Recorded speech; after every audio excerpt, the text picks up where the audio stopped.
Hello and welcome to the Georgia Bulldogs Live here on the Georgia Voice of College Football. I'm your host, Matt Green. My co-host over there, Bo Underwood. Sir, how you doing on this lovely Monday night?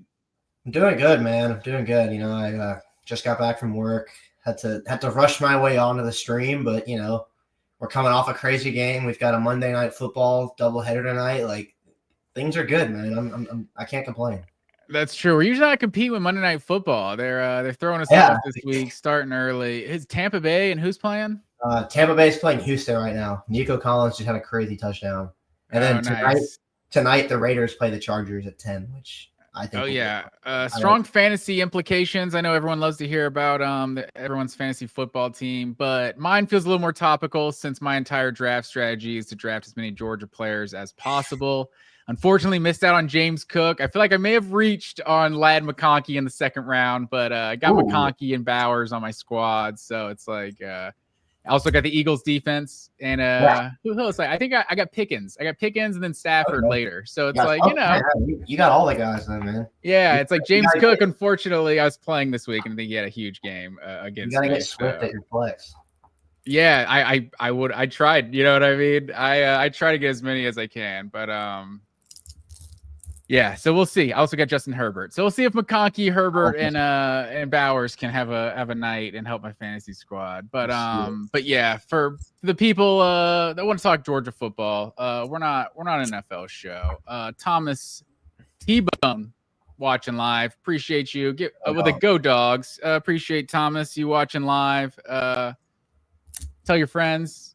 You got something to say? Throw it in the live chat. We'll talk about it, man.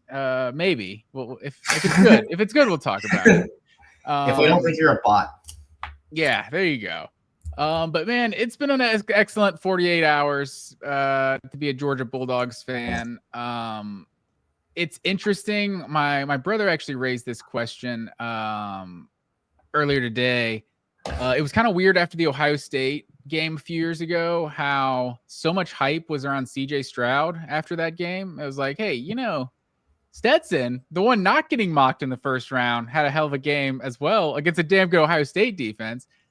Maybe it's just that much respect for Georgia and what Georgia typically is defensively, but it feels like almost the narrative out of this weekend is like, wow, look at Joey Aguilar in Tennessee. Like, what a great trade they made. And Tennessee they get back to the SEC championship, face Georgia again. I'm kind of surprised at how much like positivity there is nationally around Tennessee after a game like that.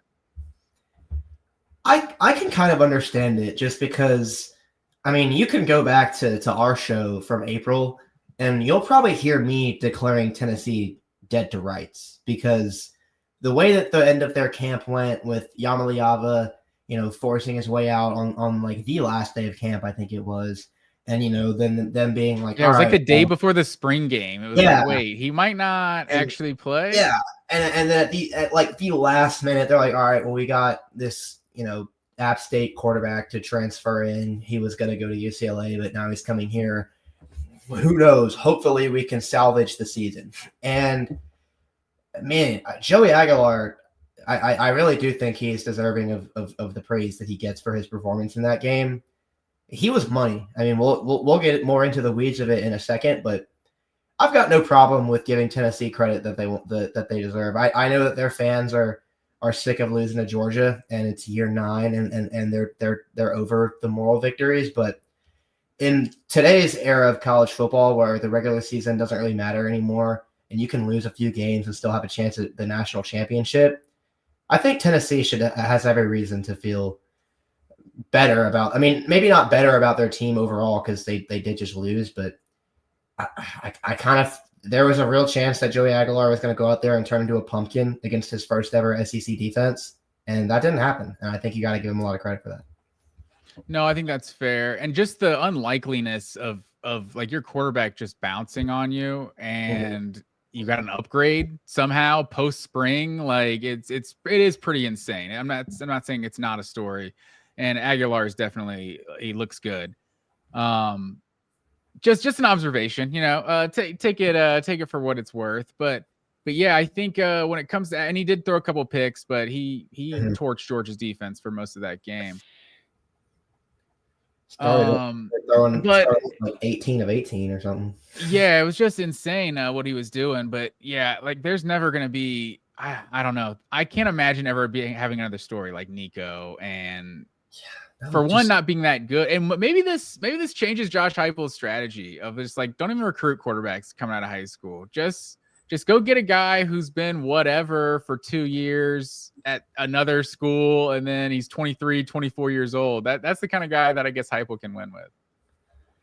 Yeah, I mean, it would be the second time, after Hooker. Yeah, I mean, just what a bizarre situation that Tennessee football found themselves in with your.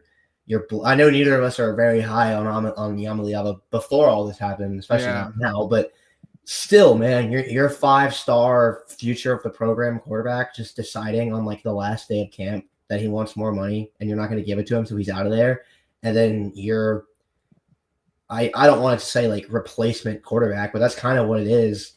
Essentially comes over at the last second, and like there's not that big of a. I mean, obviously we're only in week 3 still, but it doesn't really look like there's going to be much drop off in Tennessee's overall offensive output, at least relatively speaking. I mean, and it looks like an upgrade right now. Yeah, I don't see. Like considering this kid literally joined the team in almost May, that really reflects well on Heupel, man. I mean, I have my own reservations about his system and how it doesn't really prepare guys for the NFL. It just leaves them with huge developmental flaws. But he's a college coach, man. At the end of the day, his job is to have good college football offenses. And the fact that he's just, I mean, he can just plug these quarterbacks in. And Aguilar's a good player in his own right. Don't get me wrong, but at the end of the day, man, like the timing of everything, I feel like you need a great coach to be able to overcome all that. And Heupel almost did. They almost beat Georgia.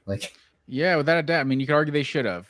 You get a 42-yard field goal to win the game at the end. But yeah, I've said that for years actually. Like when it was like Mark Richt and the pro style offense and everything. Like, yeah, it's cool that we produce like decent number of NFL players.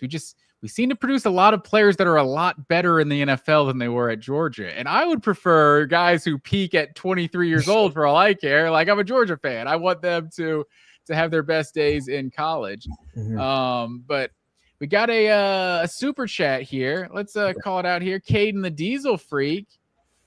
I'm guessing an Ohio State fan. Caden, good evening, fellas. I can't wait for Ohio State versus Georgia, and it's going to happen again, and I'll be there.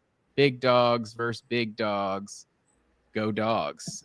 So the ending with the go dogs is throwing me off. If with Ohio State, are you just thinking Ohio State Georgia happens? But you're a Georgia fan? I'm a little confused.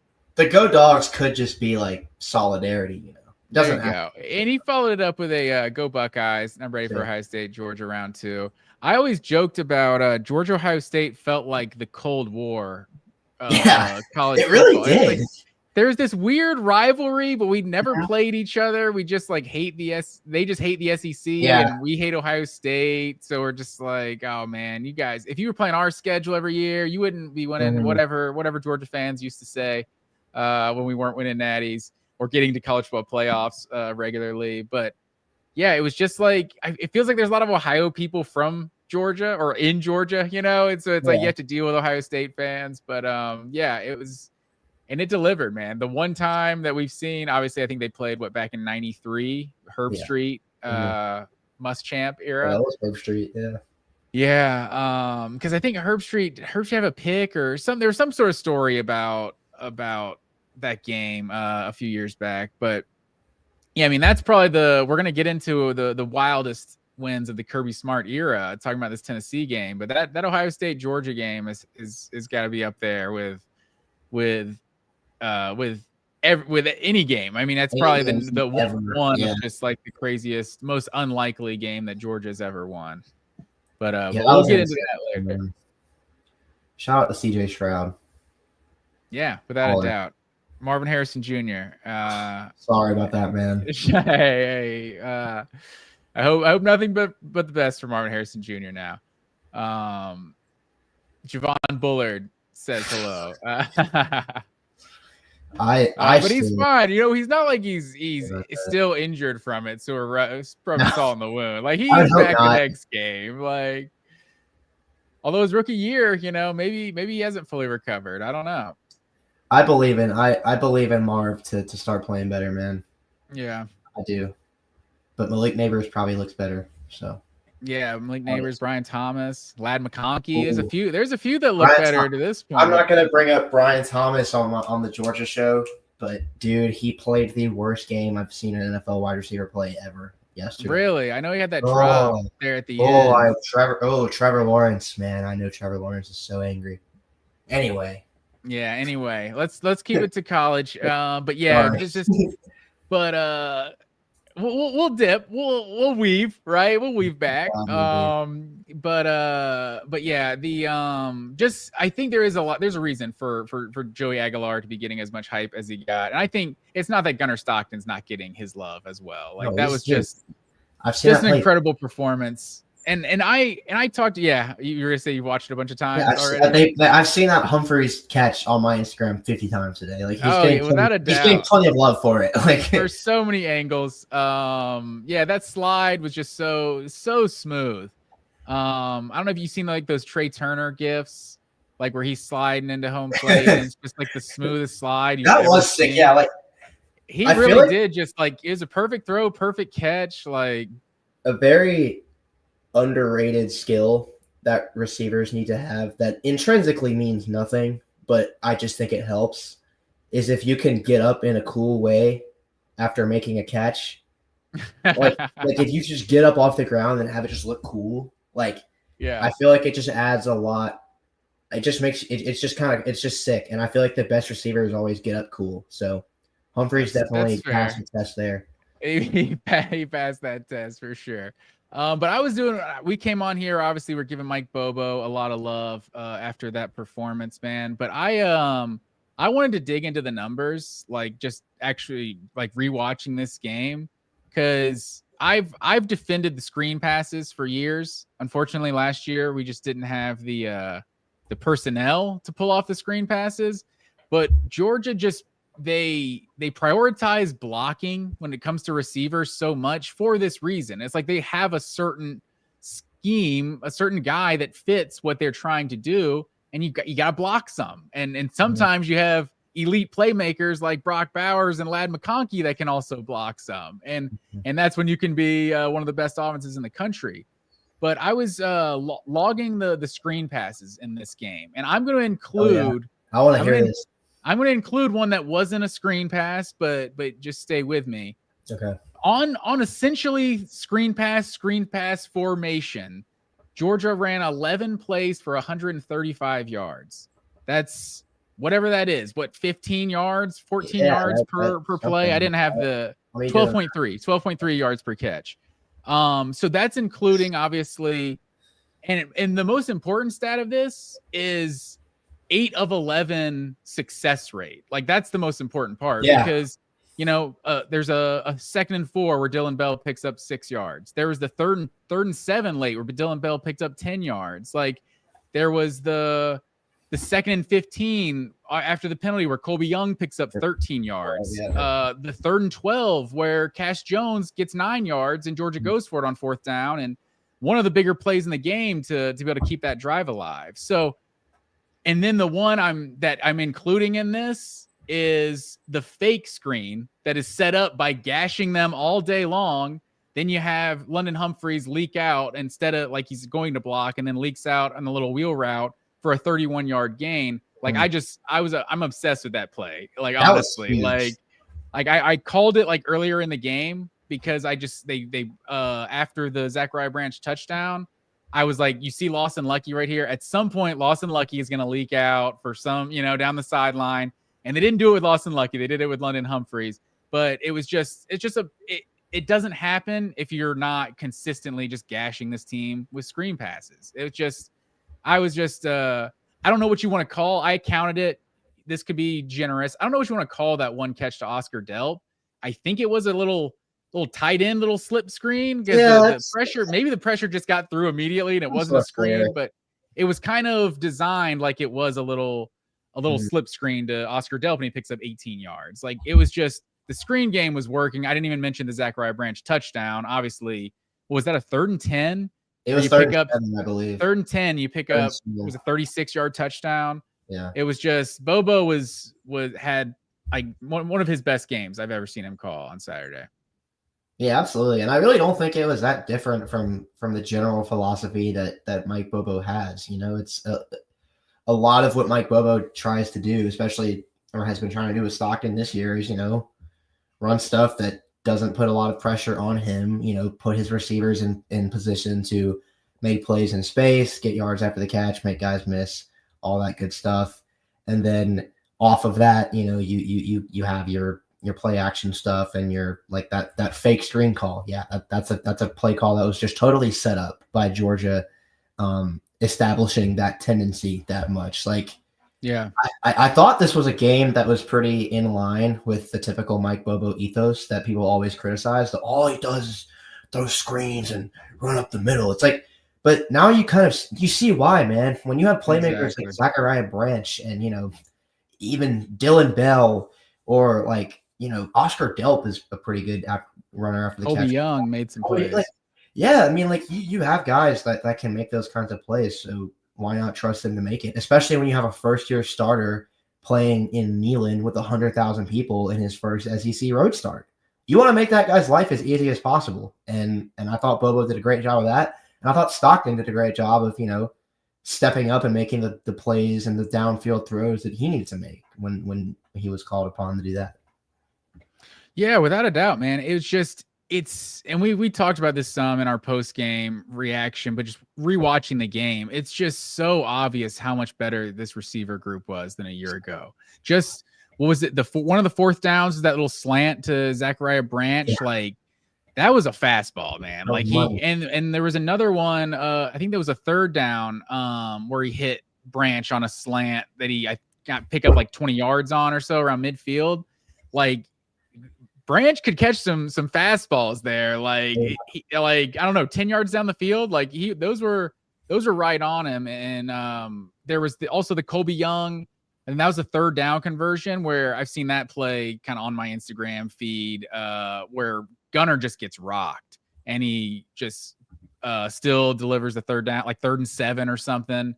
And Kobe Young picks up like 8 or 9. Like there was just so many tough catches this group made. And it was just like, yeah, a year ago, what did you do? The first play of the game against Tennessee, you dialed up a deep shot to Arian Smith that could have been a 40, 50-yard gain, and it's 2nd and 10. What did they do the first play of the game on Saturday? You dial up a deep shot to Kobe Young, and it's a 45-yard gain. Like the first play of the Alabama game in a hostile environment a year ago, you dial up a deep shot that could have been a 70-yard touchdown, I think, if Arian Smith catches that. Like, just going into a hostile environment and making those plays, it silences the crowd, man. And this crowd, like, we know Knoxville, loudest stadium in college football, but in the 2nd and 3rd quarter, it was not very loud. And it's a lot of the trips Georgia's made up there. There's been periods of time where it's not very loud in that stadium, and that's what you got to do. You just have to have guys who make plays, and it's not like there's a bunch of first rounders on this team or anything. It's just quality SEC receiver. I mean, maybe Zachariah Branch is a first rounder. Maybe Kobe Young has a monster season. I don't think you have to have that to have a good receiving core. Like you go back to like 28. I think like 2018, it was for a while there. I thought 2018 was like one of the best receiving cores we had. It was just like 5 deep with just really good players. Yeah, like players. It was Miko Hardman, Riley Ridley, JJ Holloman, Nada at tight end. I'm forgetting. Oh, Terry Godwin on that team. Like it was just a bunch of good players. Kind of same like that group that had like Chris Connolly and Tavares King, Michael Bennett. Like you just have like 4 or 5 really good players. Maybe you do luck out every once in a while and Brock Bowers and Ladd McConkey are one of those guys and you have a star on your hands, but like it's not like Ladd McConkey was necessarily putting up star production or anything. You know, he was just kind of one of the good players. You just see and then, like, I don't think any Georgia fans were like, dude, he's going first, 2nd round. Like, I don't know. Maybe towards the end there though, man. I feel like people who knew about Ladd You know, I honestly, maybe you're right, but I mean, AD Mitchell was also a second rounder, right? yeah, he Or maybe he's was. third round. No, he was second rounder. Second round. I mean, Hardman was a second rounder from that 2018 group. Yeah, He was the highest drafted of those guys by Oh, far. I think Ridley was like what, third, fourth Ridley round? was fourth round, and he didn't really do anything in the NFL. And then But Holloman, I feel like he Holloman had all that stuff happen. Yeah. But yeah, it's just a bunch of good players. Yeah. So and I'm not trying to sell him short or anything. I'm doing the opposite. I just think this group is really loaded. And I think, after the first two games, a guy, maybe a guy like Noah Thomas is a little frustrated with how little he's getting the ball or something. But when you see the quarterback throwing for 300 yards in the third game, it's like, okay, Noah Thomas just wasn't one of the guys that was doing it. But at some point, Noah Thomas is gonna have a moment and have a 50-yard bomb. It's just like maybe they just didn't need him in this game. Like I just think they have a lot of options. Sokovie White also made a pretty clutch play catch on that final drive. I'm pretty sure they tied it, right? Like he looks explosive. Yeah, I do understand your point about the group just being a very solid all around group of consistent players, but I really think that after watching that game, I mean, I thought this after week 1, but I really think it now. I think Zachariah Branch is the superstar, man. I really think he is. I mean, holy cow. He moves differently, man. I always say that, and I know it's such a vague thing to say, but it's like, I can't really explain it. Obviously, yeah, you can say the guy's really fast and he's really quick and he's really explosive and he's all those things. But like the way it just all looks so easy for him, the way he's just can stop on a dime, gets in and out. Like we've seen guys like that before at Georgia. Like you have your Hardmans and McKenzie's of the world, but I think he's on a different level from those guys. I really do. I don't think Georgia's really ever had a player like this guy, and I think he's good. He looks like a first-round pick right now. I mean, he's crazy. Yeah, I mean, I wouldn't be shocked. He legit seems like, I think we said this on Saturday night too. He feels like an exact hybrid of Isaiah McKenzie and Hardman. Like he just that screen he caught, like he had to kind of take a little stutter step. Like it's not like he just got it and ran straight. Like he had to kind of be a little patient and then hit the hole. And then he hit another gear and it didn't look like he's running particularly hard. Like, I don't know. That dude is definitely different. Yeah, I agree. And yeah, about Noah Thomas, like you can probably safely be like, okay, he's going to get the ball more than he has at some point. But I don't know. I think it's kind of weird that in a game where Georgia hit, like, I think Stockton hit like 10 different receivers in this game, Thomas just straight up did not have a catch at all. I think that's kind of weird. Maybe he's hurt or something. He only had one target. Yeah. It was that one Stockton just sailed over his head. And maybe he's hurt, but if he's not, I wonder if it's that they kind of realized that him and Colby Young's skill sets are kind of redundant, and they've just, in practice, internally, somehow they've determined that Colby Young is the better player, and he's just going to be the guy playing the X. And honestly, Colby Young has been money this whole season, especially against Tennessee, so you can't really argue with that, but it's just interesting because this is a guy that we both thought was going to be a pretty featured player on this team. Yeah, for sure. And I don't think 3 weeks in is necessary. Like we need to draw conclusions. I think it could just be a matter. Like we knew that Tennessee was replacing their top 2 corners, but one of those is a true freshman. So, but that's what I'm saying. Maybe they just chose like the true freshman is the one we're going to pick on because it felt like Redmond was getting just abused, and that's who Colby Young torched on that first play.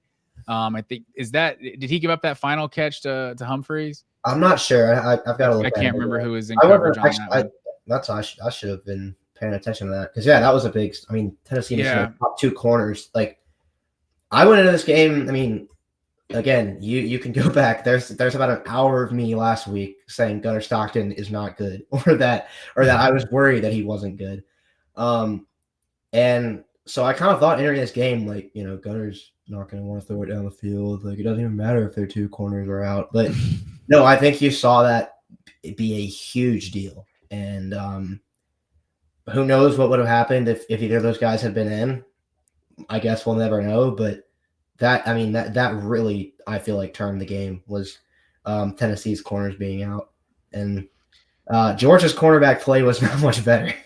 No, we had their healthy corners, and they were getting torched as well. So, it is what it is. But yeah, I mean, maybe it's just a matter of liking the matchup on the other side. Like Colby Young is just, he had a big day, and maybe at some point Noah Thomas does, maybe he doesn't. But no, I hope after 3 weeks he's not frustrated. Obviously, every receiver wants the ball, but I think Georgia usually spreads it around, so it is surprising to see him not at least have a couple catches.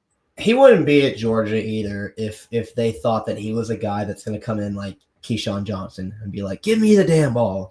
That's not really what the culture is at Georgia. We've seen many a blue chip receiver come in or transfer in or whatever and just not really get used at all, and they don't really have like. You never see or hear them complain about it because that's just not what you do on a Kirby Smart team. No, and that could be the case. In terms of the defense, let's talk about the defense. Are you alarmed about the defense to this point? Yes, I am alarmed about the defense. Good Lord. I mean, no, they did have a great sequence towards the middle of the game where I think it was like they had like 3 punts and 2 interceptions. Like Tennessee had like 5 drives in a row where they just like did not score. And that was encouraging to see. I mean, but the way that the game started and ended for Tennessee's offense, I thought was very alarming, man. I mean, Aguilar started the game, 14 of 14 throwing the ball or something.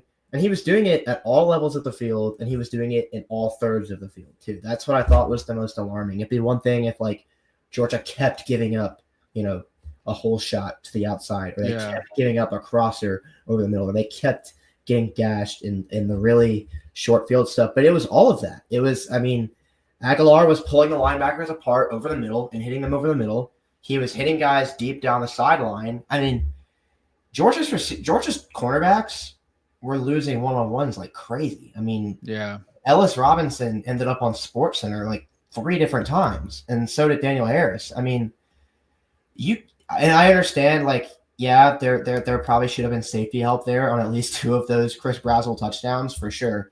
And who was the other receiver? The Staley touchdown. I don't even know what happened there. That was honestly, to me, that was like obviously a busted coverage, but at least it seemed like like Tennessee got you. The other touchdowns, it wasn't like, oh, Tennessee got you. You weren't ready for that. Like, it was just, you had one-on-one, you had a guy there, and you just got dominated one-on-one. So no, that was, I think, like, looked like Ja'Cory Thomas was the one that got kind of fooled on that touchdown. I think Ja'Cory Thomas was playing that other safety spot for most of the second half. I know Kyron Jones, I think, started in this one, but I think I saw more. I don't have a snap count in front of me, but I think I saw more of Ja'Cory Thomas as this game went on.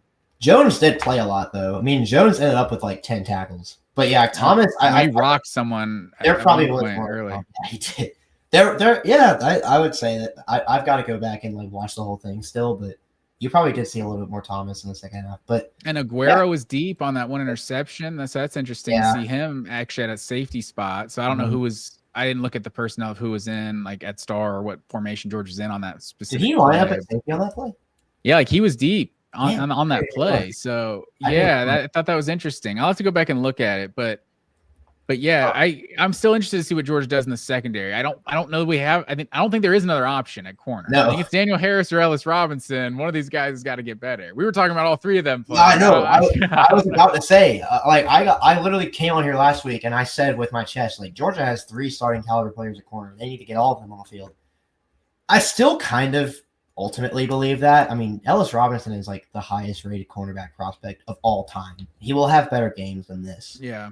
But no, I agree. It's definitely time to pump the brakes on that, and I will be the first one to admit that I was wrong about Georgia's cornerback room being a no-fly zone type of thing, because I really did think for a while that's what it was. I was like, wow, all 3 of these guys have really great man-to-man chops. They've all got size. They've all got like the pedigree.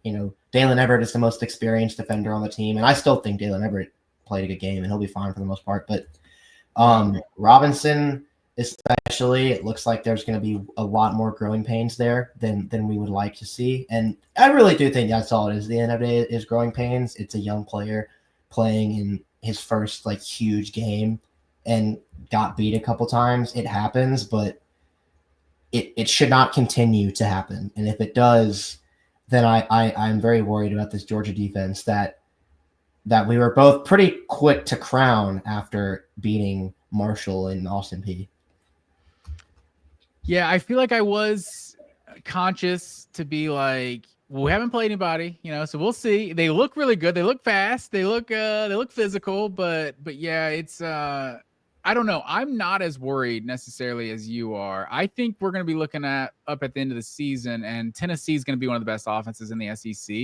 And it's like, you went on the road, things like this happen. Just because you give up a 40 spot, 38 in regulation doesn't mean it's not an indictment on your entire defense. I think it's like, they were making some plays. I think Georgia also, like you said, there was like 5 drives in a row that like second to third quarter where they were held without points. Yeah. So it's like they did get a bunch of stops. There's a lot of possessions in this game. It was a wild game, but I feel like they made plays. Obviously, they made adjustments clearly, but I would say the most alarming part is definitely the corners and just getting kind of abused the way they did, especially because like that Ryan Williams play a year ago was like the same type of chaotic shit. So it's like if Chris Brazzell is doing that, like Ryan Williams is probably going to do something similar. God. Could you imagine if Ryan Williams just like does that again? Yeah, let's not imagine that. Ryan Williams had a crazy play last week, by the way. You probably saw that. Yeah, where he like just slammed on the brakes. Yeah, he's a next level athlete. Wisconsin looked pretty outmanned in that one. Yeah, this was a pretty good CJ Allen game though. I thought CJ Allen and Raylan Wilson both played pretty good. The linebackers you never have to worry about too much. Yeah. And then Bolden had that interception. That was a really great play by him. But that's when I thought this game was over. Yeah. It was. When was that? That was at like right halfway through the third quarter or so. Well, I guess our possession ended halfway through the third quarter, so it was like a little bit after that. But yeah, it was the 7-minute touchdown drive, and then the following possession, Raylan Wilson just rocks Aguilar on second down, and then third down he sails it. They go 3 and out, and then that following possession. Dude falls, KJ Bolden picks it. I'm just like, this team is rattled. Like we've seen this movie before. Like this is over. We're gonna dominate this game. Like they're rattled. And then all of a sudden, they're gonna start hitting some deep shots. Shocking strip sack happens, and you're like, yeah. And Georgia didn't get settling for field goals. I think that could have been a narrative out of this game. If they lost, it would have been settling for field goals. Would have been a big talking point out of this game. But anything else before I move on from this one? From the game? Yeah. Just from your rewatch? I mean, Janelle Aguero was crazy good. Gunnar Stockton was crazy good. And we finally saw Josh McRae. So yeah, that was nice. Having a guy to get some short yardage, big 240-pound back. Mm-hmm. We were missing that a year ago. That was big time. Literally won them the game in the end. So I guess I won't completely move on from this game, but I'll kind of segue. Where does this game rank in just the wildest wins of the Kirby Smart era? Is this do we establish Ohio State is number one and the stakes? Okay, so let's just remove Ohio State college Peach Bowl. Is there a better game than this one? Like just a crazier game? Obviously, it's one that Georgia didn't lose. Because those are all the craziest ones are the ones we usually lose. I know all the crazy ones are going to lose. Well, the Rose Bowl from 2018. But okay, yeah, I agree. I think there's definitely regular season. Yeah, there's definitely like a force multiplier there when you're talking about a college football playoff semifinal game versus not that, which both of those games were, which makes it even crazier that they ended up being what they were. But yeah, those two games aside, because they are just kind of in another stratosphere, I feel like that along with the Alabama national championship. Yeah. I think it's really between this one and the Georgia Tech 8 overtime game last year, and the dust has not completely settled on this. It's barely even been 2 days. I mean, it hasn't been 2 days. The game ended like 48 hours ago as of the time of us making this. Um, I Man, I don't know. That's a tough call. Do you have an opinion right now on whether or not that was crazier than the Tech game? I didn't even have Tech on my list here. Really? That's a good call. I totally I Regular just season I didn't even that's think like the about it. Yeah, you're definition. talking crazy games. 8 overtime is the craziest game. I think maybe it's just the magnitude of it. I feel like there's several of just that I ranked higher just because of how big of a win it was. Oh, But you thinking this one? no, bigger than Georgia Tech a year ago. Because No, Georgia no, Tech, no, you're no. almost I'm saying, embarrassed to be in a close game with Tech. I was saying, do you have the Texas game from last year above the in that? No, I actually didn't have You that don't have one that one because either. Okay, I, that was I the other feel one I like was gonna say. that was a wild game. I guess in terms of like truly wild, people threw The stuff on score the does field. not reflect how insane and weird that game really was.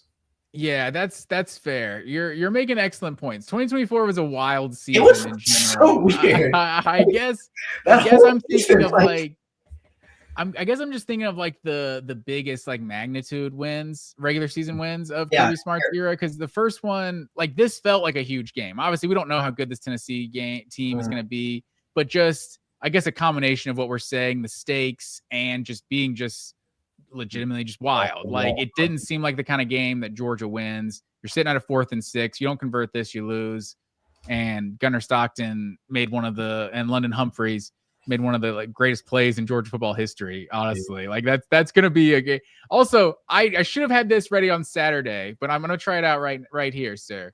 Can we get this started? Can we call this the hump nail boot? Dude, I saw you. Did you coin that? I made that up. Okay, yeah, Can we get that going? I agree. I'm fully behind that. I'm gonna start peddling that as well because that's the a whole bar. Yeah, the whole Watergate thing is annoying. It's like, oh, this is Spygate. It's like the gate was part of the original title. Yeah. Like, it's weird how that just got added to everything. But it's like I feel like they tried to what's the term? They tried to co-op the hobnail boot with the whole Dobbs nail boot thing. So it's I've never gotta bring it. That's You never heard the Dobbs nail boot? No. No, that's what they call the Hail Mary. So it's like we gotta take it back and go with the hump nail. Reclaim the play. Okay, we need to hashtag hump nail boot. We need to get it started. Yeah. No, I like that.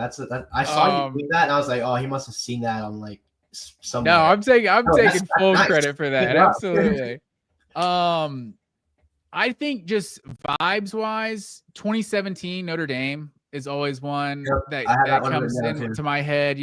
Maybe not the wildest game, but like, I mean, it was like the storyline of just Georgia fans taking over the stadium. Yeah. Like that was just a whole thing. But like the turnovers, the defense was the Godwin catch, just a true freshman making his first career start, like Bellamy and Lorenzo Carter kind of taking over the game late. Like that one's hard to compete with. Yeah, and where Georgia was as a program in 2017. That's what I was about to say. Was like I feel like it's really tough to judge that Notre Dame game against a game like this, where it's Kirby Smart 2 championships later. Because when I think about that game, I always think about how much of a coming of age moment it really was for the whole program. You have not just a second-year head coach coming off of maybe a promising first season, but nothing really to write home about. Nothing that you would want to fire him for, but really just kind of a first year. You have that. You have a true freshman. It ended on a positive note. Yeah. Oh, it did. So you've got a second-year head coach. You've got a true freshman at quarterback.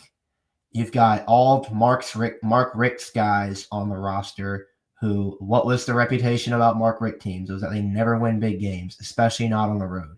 So you have all those things working against you, and you're going into touchdown Jesus, one of the most hallowed environments in all of college football, and you pull out that win. So that was just, that I feel like had Tennessee pulled out that victory over Georgia 2 days ago, it would have been the same kind of moment for them as like this wow, we're this program that's kind of on the rise. We're like a top 15, top 20 team right now, but we have the talent to do way better. And then we won that game, and now we know that we're like stamped. So I don't know. That's a tough call. Yeah. I think in terms of pure entertainment value in a vacuum, I would have to put the Tennessee game over that one. I mean, Yeah. 44-41 overtime, but like if you're that 7 years removed from the Notre Dame game, I feel like it represents a lot more. Yeah, that's true. Because Tennessee, like, they made damn coffee table books about that 2022 Alabama win. It's like the goalpost moved on. They're like, we finally beat Bama. It's like, yeah, it turns out Bama's actually not the #1 team in the SEC anymore. They're like, damn, so it's like now they got to beat Georgia. So it's like this would have been kind of Heupel taking that next step. Is that bigger than 2021 Clemson, the game that broke the Clemson dynasty, basically? The season opener? Because I mean, think about where we were. That game was so boring. Yeah. It beats it just because that game sucked. Sir. 8 sacks. That game was far from boring. That was some of the greatest defensive performance you'll ever see, man. Jordan Davis, National Player of the Week. Chris. Dude, he did get Chris Smith. Smith. Chris Smith with the pick 6. Like, we were just, oh man. Zamir White, we also had that drive that put it away. It was just a physical, old school, like, I don't know, 10-3. You can still get excited about a 10-3. I don't mean to come out like I'm against a good old defensive game, because I'm not. I'm one of those people that's like, oh, actually, the Patriots-Rams Super Bowl from a few years ago was a good game. Like, I feel that. I get that. But no, it's not even close to this Tennessee game. Let's be real. Like, no. Okay, the next on my game, it's just, I think that one I'm going like the magnitude of the win, opening the season, especially. Clemson didn't even try to be that good that year.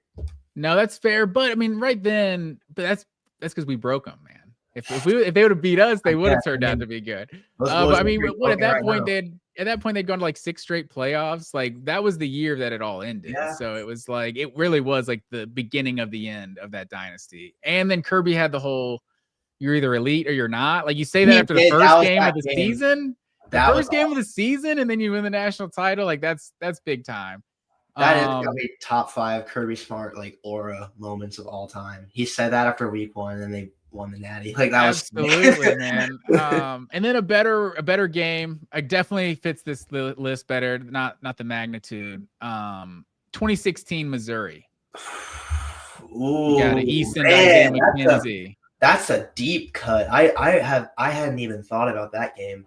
Oh yeah, that's a night a 7:00 SEC network type game, That's one of those games where, like, I know you're a fan if you're bringing that one out and talking about that one, because these new Georgia fans, these Stetson Bennett fans, they have no idea about that. They don't know. They don't know about that.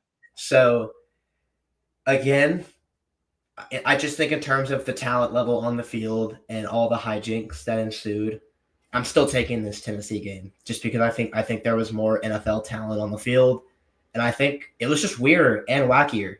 But that's not to say that Missouri game, I would listen to an argument, because, like, I feel like Georgia felt more dead in that game than they did at any point against Tennessee, except for maybe when Gunnar Stockton, except for maybe when Tennessee was literally lining up for the game-winning field goal.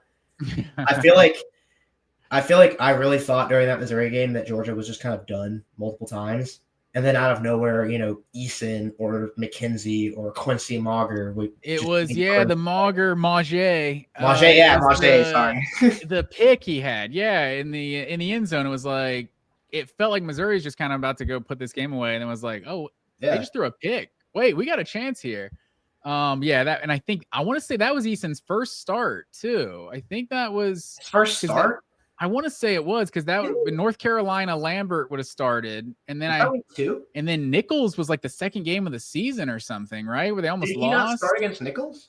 Because he came in the game against North Carolina. Like, he did, but I don't know that he actually became the starter. Let me see here. I swear. Okay, I mean, this was a few years ago now. It was the Obama administration at this point, but like, I swear that Eason started for the. I swear what I remember happening was, like, in fall camp, they were like, okay, Eason's playing better than Lambert. He's going to win the job. And then Lambert won the job, and it was like, oh, man, this is kind of lame. And then in the middle of the first game against Mitch Trubisky and the Tar Heels, Kirby put Eason. He definitely came in. I remember, I think what happened, I think Lambert came in like at the end of that Nichols State game. Do you remember, and like had like a third down conversion to like put that game away? There's something I've memory hold that game long ago. It's 26-24. I don't like to think about that game. It was the third game of the season, so it was the next game after Nichols State. Maybe how does this compare to the Nichols State win? So Lambert was 2 for 3 for 2 yards, and Easton was 11 for 20, touchdown and a pick. Easton had to have started that. So I'm thinking Easton had to have started. I swear to you, Grayson Lambert came in on that final drive and like we had to get like a 3rd and 2 or something, like to deep in our own territory, like inside our own 20, or else we were going to punt it back to them. And we beat them by 2. That's insane. That's the worst game ever, man. We had to have some like defensive touchdown at the end to win it. But no, back to your point though, like that. Yeah, I think Easton threw it like 50 times. It really was his first start, because like Nichols State shouldn't have been a sweat at all. It just wasn't, because they played awful. But man, I'm trying to think if there are any more. 29 of 55, 308 yards, 3 touchdowns. Kirby Smart era. I think 2016, we got the big win from that year. The Auburn win doesn't even compare, in my opinion. The Notre Dame win, I think, does compare, but ultimately I would still take the Tennessee game. What's the best Auburn win of the Kirby Smart era? I can't, other than the SEC championship. 2016 was other than the SEC championship, I think 2016 was the best one. Oh, okay. Year one. I really do. Mo Smith pick 6. Yeah, I thought that was the best one, because every other year it's been like, yeah, you're supposed to be. Other than Bowers, 2023 when Bowers took over. Yeah, that was probably a better game, but like I felt better about the 2016 win, because I just remember Georgia was not supposed to win that game. Yeah, I was at that game, and that was an amazing like game to be at, because that's probably one of those games you watch on TV. And what was it, 13 to 6 or 13-7? Yeah, because they scored a touchdown on their first drive of the game. Yeah, they did. And never scored again. Yeah.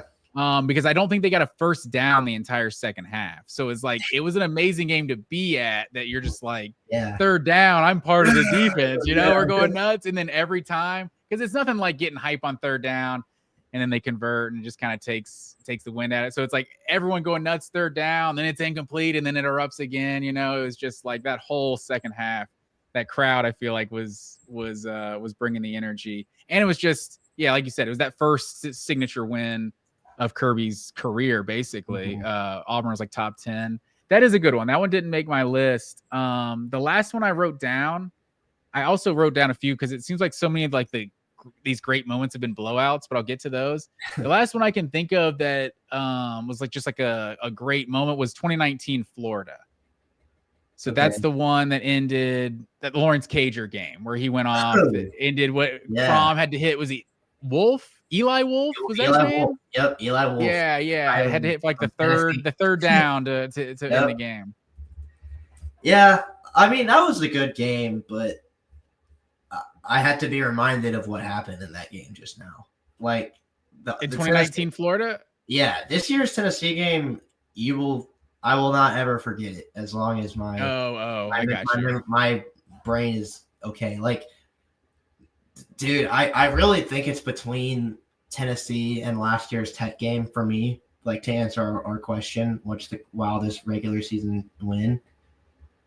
And I still think that I lean towards the Tech game a little bit, just because Georgia was probably more dead in the water in that game than they were against Tennessee ever at any point.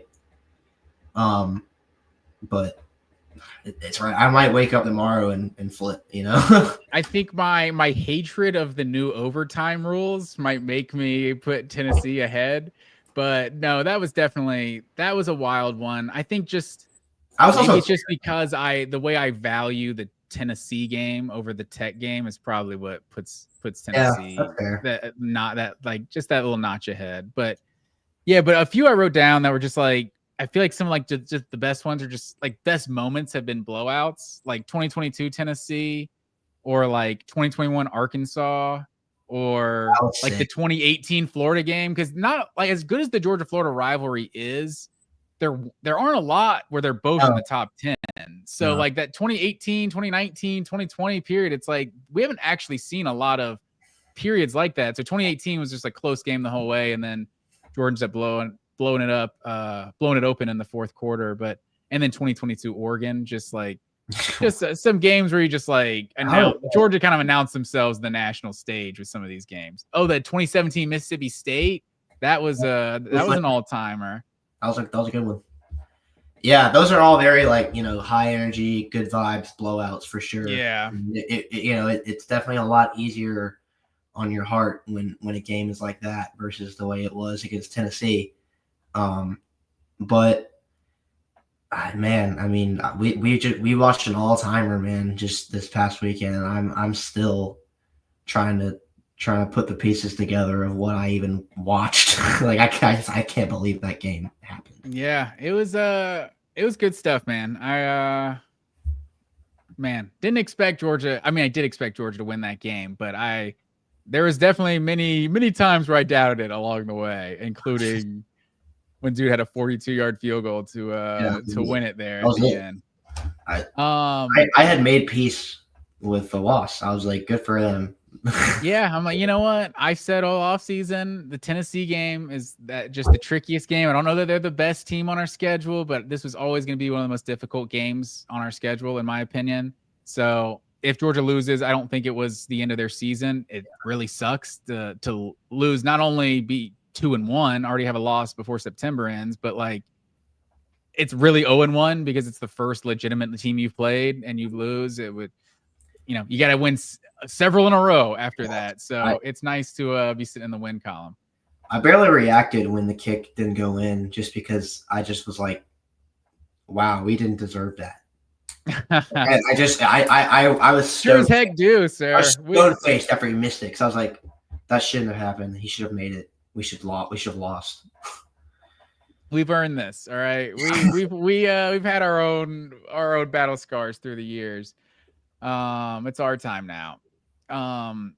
So obviously, Gunnar Stockton, Joey Aguilar are two of the big takeaways from this game. So this was your idea to revisit some of the preseason quarterback rankings.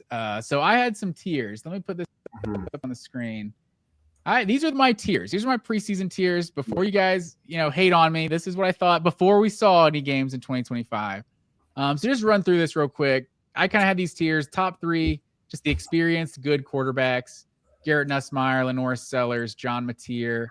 Then that next tier, 4 through 6, unproven potential stars. You got DJ Lagway, Arch Manning, Austin Simmons. Then you got experienced, limited upside. This is looking like the best group of the bunch so far in 2025. Diego Pavia, Taylon Green. Yeah, Diego Pavia, Taylon Green, and Marcel Reed. And then the brand new starters at 10, 11, 12, Gunnar Stockton, Ty Simpson, Bo Pribula, I should say. Is it Pribula or Pribula? I thought it was Pribula. That's how I've heard it. I have say it wrong every time. Play this year, and I need to get on that because they've looked pretty good from what I have seen. Yeah, I mean, the Kansas win was legit. Other than that, it's just been some cupcakes, but get South Carolina this week, so we'll see. South Carolina. Whatever that means. Yeah. But then some experience, 13 through 16. I'll say I was way off on this group. Some experience not good at Joey Aguilar, Jackson Arnold, Blake Shapen, and Zach Calzada. So let me go ahead and there we go. So we got some stock up and stock down here, sir. I'll admit. How was Calzada stock down? Where's he supposed to go? Because he is not starting, sir. Oh, that's right. Who is it? Cutter? Was it No, not Cutter. What's his name? It's on the next slide. Yeah, I have his that name. Shows what I know about the Kentucky Wildcats. I watched. It's like Cutter Boley or something. That is his name, right? Cutter Boley. Yeah. Cutter Boley. Okay. Yeah. And so if you notice the stocks here, a decision has not been made. But if you look at number 6 as well, Austin Simmons crossed him out, man. I know, man. That dude, Trinidad Chambliss, I don't know what 300 yards. You have like 100 yards rushing also. Like that dude was balling. It is Arkansas. They play a lot of offense, not a lot of defense. So we'll see. But I mean, Austin Simmons hadn't looked good through the first couple weeks, and I'm thinking that dude's taking over. No, Simmons is gonna still start, I think. You think? Yeah. I mean, what has he proven at this point, though? If that dude's better, like you shouldn't lose your job to an injury like that. It happens all the time, though. I'd be stunned if Lane does that, man. I'd be really stunned this week. Maybe we could talk about it later in the year, but with how high they were on Austin Simmons entering the year, you don't want to pull the plug on him this early, man. I mean, he has not lit it up, and I do agree with you that his stock is certainly down, but I don't think it's down enough to be out on the kid yet completely. I mean, it might not necessarily be that he's losing his job due to injury, though. Is he just losing his job due to performance? Like, this guy came in and played better than he's played all season. But it's the middle of September. It'd be one thing if they were like in Clemson's situation and they were like, 1-3, and he's done like 2 touchdowns against like 15 picks, but like that hasn't happened. Yeah, no, that's fair. If you look at my my stock up, stock down here, you'll notice a lot of green arrows. A lot of guys better than perceived to start the year. I got Lenore Sellers down. Lenore Sellers should have been the experience limited upside. I think we all got a little too excited about Lenore Sellers. Obviously, he's just he got injured. He got the concussion or maybe a concussion in the Vanderbilt game. But I mean, you look at his stats in the first couple, like he's throwing the ball like 12, 15 times. Still pretty awesome, dude. How much better is he than Marcel Reed? Not much better, which I will agree with, because Marcel Reed looks pretty awesome. But I mean, I watched pretty much all of that Virginia Tech game from week 1, and maybe Virginia Tech just isn't very good, but Sellers was pretty awesome in that one. Now I know that they just got their teeth kicked in by Vanderbilt and he got injured, but again, they lost the third game too, right? They lost was Old Dominion this past week? No, someone else beat them. Virginia Tech. They just fired the I think they did lose to someone that was like not good. But I don't know if I would agree with being like, we should have always seen this coming. We should have had Sellers in the experience line upside tier, because like he was pretty electric to end the year last year, and I'm still overall pretty positive about Sellers. I would not have him as a top 3 quarterback in the SEC right now. I just don't think you can justify that. But could he still end up being that before the year is over? I think yes, because he's sick. Yeah, I mean, I think that's fair. I think I kind of said it when we were getting close. I guess maybe more hedging my bet, but I kind of said it when we got closer to the season that I just didn't feel confident with him in like the top group. It's almost like South Carolina in general. It's like I don't trust them in the top group. They're the team that has to be a dark horse. Like they have to be a team people are sleeping on. And then I was like, oh, turns out this team's pretty good. Like they can't be the team that gets hyped from the jump. I kind of feel the same way about Lenore Sellers, but maybe controversial. Garrett Nussmeier, I would say that arrow implies no change. I don't have him number 1. I just don't think his stock is down. I'm not overreacting. They've had a much tougher first 3 games than a lot of teams, playing at Clemson, playing Florida at home. Probably 90% of this list has not played 2 teams that are that good to this point. So I was never super high on Nussmeier. That obviously you might disagree with him being number 1 on the list. I just didn't really know about many of these quarterbacks in the SEC. There's a lot of unproven guys this year, and he felt like the number 1, but right now it feels like there is no real competition. I think unanimously everyone thinks John Mateer is the best quarterback in this conference right now. Yeah, I mean, are you the same? No, I still feel like Nussmeier has done enough to be the best quarterback in the SEC. I would have John Mateer at number 2, but I mean, Nussmeier, this is the 3rd quarterback in a row I've come up and been like, I do think this guy's good. So I know it just sounds like I just love everybody, but like, yeah, I mean, I had Nussmeier as the best quarterback in the SEC going into the year. just because he had more of a body of work than Arch Manning does. I did think by now Arch Manning would be the best quarterback, or like eventually, but we'll get to him in a second. Nussmeier has not been like the top 5 pick in the draft looking guy that I've kind of wanted him to be through these first 3 games, but I think he's done more than enough to still be the best quarterback in the SEC just because of the resume that they have so far. But John Mateer did go crazy against Michigan. John Mateer looks pretty awesome, man. For sure. I think Auburn, Oklahoma, it's going to be a fun game this week. Here, let me instead of having this is kind of where we were at the start of the year with the tiers. This is my new ranking after three games. So tell me what you think about this. This is Matt Green's. This is Matt Green's rankings. This is not Bo Underwood. So what do we think right here? What do we think through the first 3 games of the season? Am I overreacting to have Gunnar Stockton at 3? Like Taylon Green has looked great so far this year. Marcel Reed has looked really good. Diego Pavia has looked really good. I kind of feel like those are the road warriors right there. Those 4: Gunnar, Taylon Green, Marcel Reed, and Pavia. All 4 of those guys have looked really good in really tough games on the road. Aguilar, I just kind of like he had a huge game. He obviously destroyed Georgia, but we've also seen guys do that at home. Like we've seen guys play really well at home. I really want to see what Aguilar looks like when Tennessee's on the road. We've seen Heupel teams lay some eggs on the road basically every year, right? They kind of do have one each year. Was Arkansas a year ago, the South Carolina game. 2023 team wasn't as good. Missouri just blew them out that year. That was arguably just a better Missouri team, but Florida, I think, blew them out as well on the road. You've just seen Heupel teams.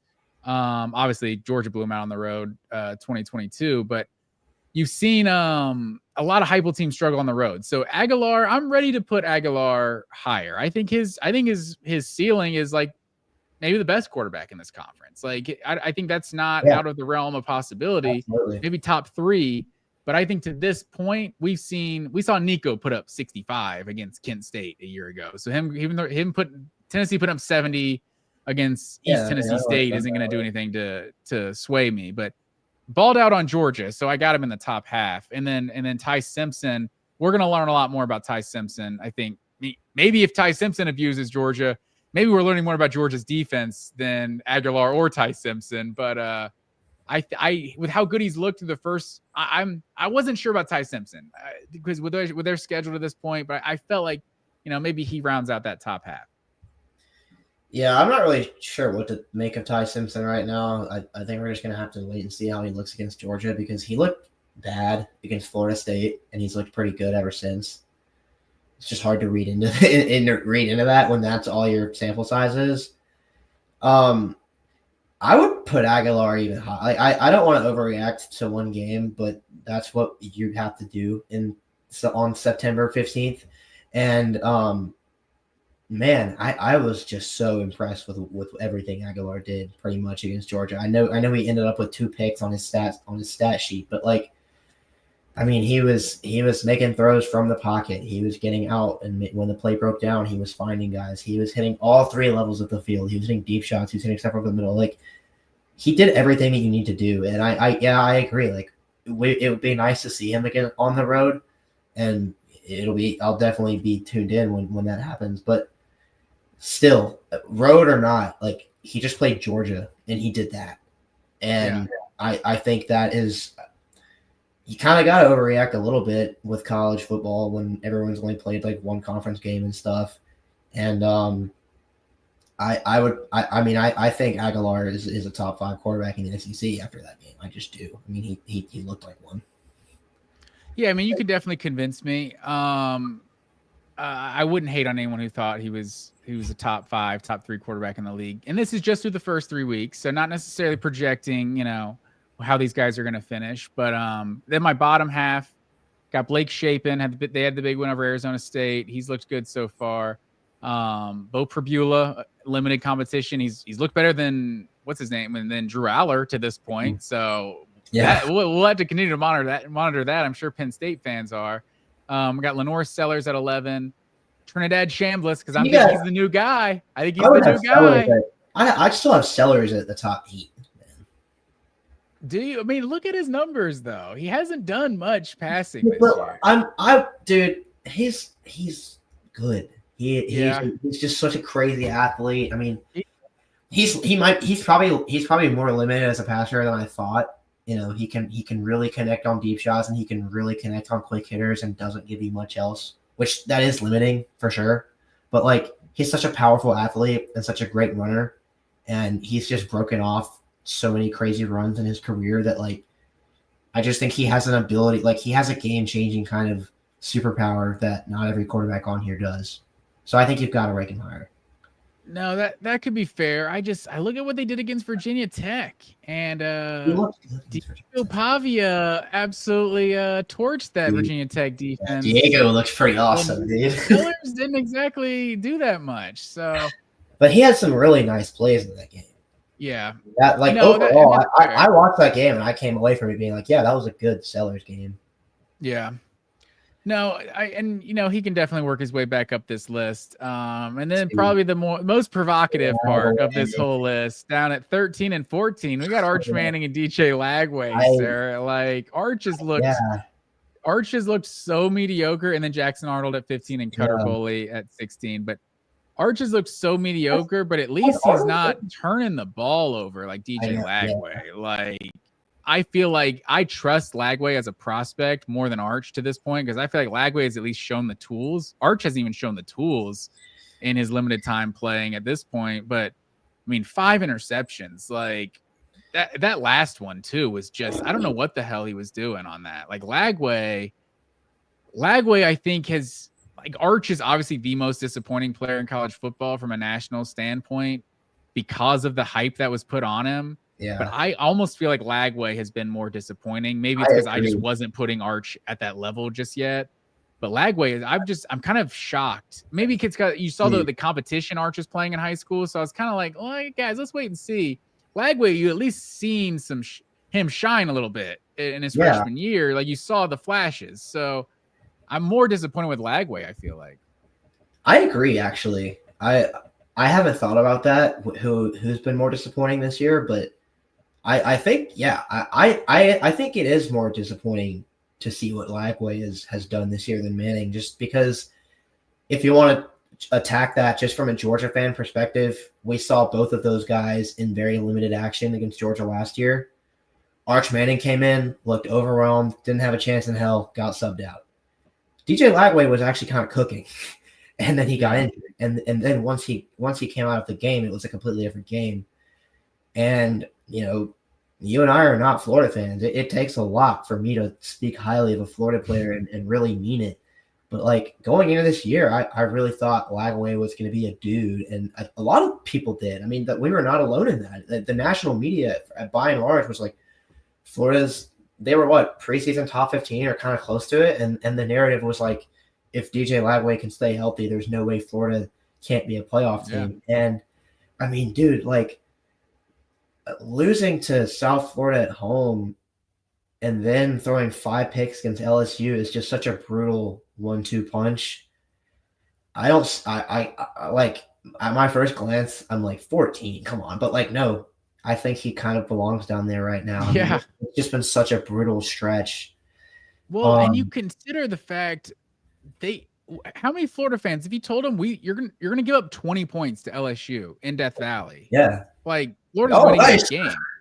Yeah. Like, and your quarterback throws 5 picks and they only scored 20 points. Like, okay, I imagine we got to be doing something. And for the defense to play as well as they did on the road in Death Valley, and they still can't get a win, like, I don't know where Florida goes from here. I have a hint where Florida's going to go from here. I don't think it's uphill. I haven't. And so now there'll be game day next week, so they can just get embarrassed in front of the whole country, and that'll make Napier feel better. So, it's so your biggest critique, I guess. Before we get to your biggest critique of this list, I mean, maybe this is one of the biggest critiques of this list, but why am I drinking crazy Kool-Aid, and why is Gunnar Stockton not belong at number 3? And who should be ahead of Gunnar Stockton? You seem surprised with Gunnar. I know because that was just a pure gut reaction first second of seeing it. But yeah, I mean, you make a good question. You make a good point when you actually asked me to explain myself. Honestly, I mean, yeah, you could really argue that nobody has a more impressive resume than Gunnar Stockton right now. That is admittedly because every quarterback's resume this year so far is one conference game, maybe two. Yeah. Maybe you played an out of conference team week 1 that was good. But so maybe you could argue Taylor Green or Marcel Reed above him. I'd probably lean more towards Reed as the guy that you could argue, just because it's he went up against Notre Dame and was also just lights out money. That's just to take your pick. But yeah, pick which quarterback masterclass you like more, value more, whatever. But yeah, Stockton, to be able to do that on the road in that environment with all of the concerns that I had about him, I got up on here and said for 30 minutes straight how he can't how he's afraid to push the ball downfield, and how I was worried about his confidence, and how all of those things. And he just put all of that to bed in that game, man. I mean, he came out first play of the game, rips that shot to Colby Young for 45 yards, and it truly just never let up from there. I mean, he had a fumble that was pretty eerily similar to the Notre Dame fumble, where he just holds the ball too long, doesn't see the guy, fumble. That's a bad play, and you do have to clean those up. But I really think, unless there's just a play that I'm forgetting about, I think that was the only bad Gunnar Stockton play of the whole game that I can point to right now. So maybe he does belong at 3. I think the lowest I'd have him is 4. So yeah, I'll give you that, actually. Yeah, I mean, what a performance, really. I don't know the last time my opinion on a Georgia player, certainly a Georgia quarterback, shifted so much following one game in either direction. Yeah, I'm with you. I would have said my confidence between 1 and 10 of Georgia to win a national title with Gunnar Stockton as the quarterback was about a 3 a week ago. And I think it's not a 10, he's not the best quarterback in the country, but you can solid 8, solid 8 or something. I think with assuming this defense looks better than they did on Saturday, I think Gunnar should be enough for this team to get to where they want to go. Absolutely, man. I mean, you can't expect a performance like that out of him every week, just because he'd win the Heisman if he had a performance like that every week. But absolutely, I mean, he looks like a guy that you can win with. And I'm somebody that I always kind of raise an eyebrow when a guy's intangibles are harped on a bit too much. Yeah. Case in point, JJ McCarthy now, I just feel or even Stetson Bennett. I'm all anyone ever talks about is how this guy's a winner, how his teammates love him, how he's a tireless worker, how he's a gamer, he's a competitor. And it's well, you still have to know how to throw a football. And Gunnar, in that game, I think you saw not only that Gunner's a damn good football player, but I think you saw that all that intangible stuff that they said about him all offseason is true. I mean, the kind of leader that he is, the kind of competitor that he is, that, I mean, when they lost, he never cracked a sweat. He just got right back to it and just kept chopping wood. That's the kind of stuff you want to see, man. It just really is. I mean, he did everything that I wanted him to do in that game and then some. Truly did. Yeah, pretty much the exact scenario that I know maybe both of us said when we were talking to Chase Thomas a week ago was that sort of Jalen Wright play where they take it to the house first play of the game and that crowd is just going nuts first quarter. I don't know that we can respond. I don't know that Gunner's got what it takes to answer that. And he didn't just answer that. He answered it 4 or 5 times. Yeah. It just, I don't know how many times it felt okay, if Georgia doesn't get points on this drive, it's probably over. And then they just put together another methodical drive and put points on the board. But yeah, you can't say enough about Gunnar Stockton. This going into Neyland Stadium. I don't know how we'll have to get to it. We're running out of time here, but we'll get to kind of how we feel about Georgia's kind of challenges moving forward next week. But I feel like this is one of the trickier games Georgia was going to play all season, and getting this win in Knoxville out of there, on their belt, whatever you want to say, a notch on their belt, whatever you want to say, getting through this game is just massive. And I think outside of Auburn, every other good team Georgia's going to play this year. No disrespect, Mississippi State, but I mean, I am disrespecting you. Every other good team Georgia's going to play this year is going to be between the hedges in Sanford Stadium. So just to get this win in Knoxville is just so massive. Yeah, absolutely. I'm looking at your list right now. I'm trying to think if I have any more like takes. I would say the 3 guys I think on your list that will be much higher by the end of the year, maybe not much higher, but they will be higher, are Manning, Arnold, and Sellers.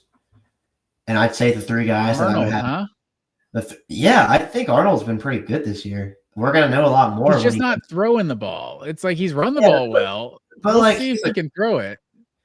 I mean, would you rather have Arnold not throwing the ball or DJ Lagway throwing it? That's fair. Arnold. Well, again, we'll know a ton more about Arnold this weekend when they play Oklahoma, because that's another running quarterback who's really fun. But I'd say the 3 guys that I would have as fallers probably are Shapen, Simpson, and Pavia. Will be the 3 guys that I'm like, especially Simpson and Shapen. Those guys are going to be towards the bottom, I feel like, at the end of the year. That's interesting. Simpson is definitely the hardest. I feel like Simpson believer, man. Yeah. I feel like Simpson's the one that's got the widest range of finishes to me. He could be like a top 3 quarterback in the SEC, and he could be like a bottom 3. I'm not even really sure where he's going to end up on this list, but he's looked good so far, and Alabama's got some good playmakers. Like I'd be surprised if he was bad. I'll put it that way. I mean, I didn't think he was very good against Florida State. Like, no, that's true. He did not have a good game in that game, I thought, and that was Florida State. So, I mean, I'll save the Bama preview for when we do it. But when he goes to Stanford, he's not going to have if he didn't have a great time in Tallahassee, Stanford's going to be tough. I would hope so, man. I would hope he has a worse game. I would assume he has a worse game in Sanford Stadium than he does in Doak Campbell Stadium against the Seminoles. But it is a Georgia-Bama game. So it is a Georgia-Alabama game. I guess you're play pretty great against us. Exactly. I would have said the same thing about what's his name, Jalen Milroe a year ago. I just couldn't talk more all last offseason about how mediocre Jalen Milroe was. I just trashed Jalen Milroe every time I got the chance. And then 3-4 weeks into the season, I'm like, okay, I guess he's the best player in college football. I guess I was totally wrong, but no, I was spot on. It was just that one game against Georgia where he is the best player I've ever seen. See, that's why it's so hard with these games that are like in these SEC September games, because you watch a performance like I dead ass thought last year after that game. I was like, is Jalen Milroe going to go to number 1? Like, what the hell? Yeah, I mean, is he Lamar Jackson? Like, okay. And then the rest of the season went the way it did, but like quarterbacks are really tough to evaluate always, but especially when you've got one SEC game and then maybe another decent game to go off of. Yeah. Just that's why they play the games, I guess. Yeah, absolutely. This list is going to change a lot. I guess the biggest thing you disagree with is Trinidad Chambliss even making the list. He's not going to be still in the Austin Simmons. It's going to be Austin Simmons. We'll see, sir. But yeah, I appreciate everyone who tuned in live this week. Georgia's got a bye week, so no instant reaction this Saturday night. But next week is a big week, and we'll be talking Alabama and everything. So until next time, that's all I got. Yep. Bo Underwood, you good over there? I'm good over here, Matt. All right, sir. Well, I appreciate everyone joining. As always, go Dogs. Go Dogs. College football is even more exciting when you've got some action on the line, and the games are even better when you're cashing in. And the Voice of College Football is the place to be to get the greatest value. Start with my picks. 75% against the money line, 58% against the spread, and I've got a 40-plus year track record. 11-0 in the college football playoff for me last year against the money line, 8-3 against the spread. And I'm just the warm-up act. Steve Merrill of Wager Talk is our ace in the hole. showstopper. 7 years with the voice of college football, over 30 years in the industry. Steve gives us analysis on all the big games, but you can't miss Steve's weekly under-the-radar pick. 28-12 against the spread the last 3 years. You also get picks from some of our top analysts here at the Voice of College Football, including Corey Bratta, Matt Zemek, and Steve Dace. Check out those numbers. Become a YouTube or Patreon member for just $99 per month. Go to the main channel on YouTube, click join, and then select a betting tier. Do the same thing on Patreon. Make 2025 a winner now.